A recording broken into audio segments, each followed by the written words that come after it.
মানুষ তার পছন্দের মানুষটার আইডিতে ঘুরতে পছন্দ করে বেশি। আইডি ঘুরে ঘুরে সে স্ট্যাটাস, প্রত্যেকটা কমেন্টের রিপ্লাই ফলো করে।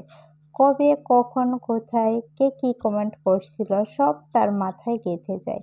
এইভাবে চলতে চলতে একদিন সে টের পায় একটা নির্দিষ্ট আইডির সাথে তার পছন্দের মানুষটার অনেক খাতির জমে কমেন্ট বক্সে। সে বুঝতে পারে এই মানুষটা বোধহয় তার পছন্দের মানুষটার বিশেষ কেউ। তখন সে তার পছন্দের মানুষটার আইডিতে ঘোরাঘুরি করা কমিয়ে দেয় না।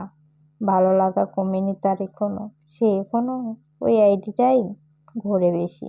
ঘুরে ঘুরে দেখে তার প্রিয় মানুষটা ওই আইডির ছবিতে কি রিয়েক্ট দিয়েছে, কি কমেন্ট করছে। এসব দেখে সে মন খারাপ করে, তবুও তার অভ্যাস পাল্টায় না। সে প্রতিদিন দুটো আইডিতেই ঘুরে আর অনুভব করে কাউকে ভালো লেগে যাওয়ার ভয়ঙ্কর যে ব্যাপারটা আছে ওটা। গল্পটা কেমন লাগছে? আমার কাছে খুব ভালো লাগছে দেখে শেয়ার করলাম।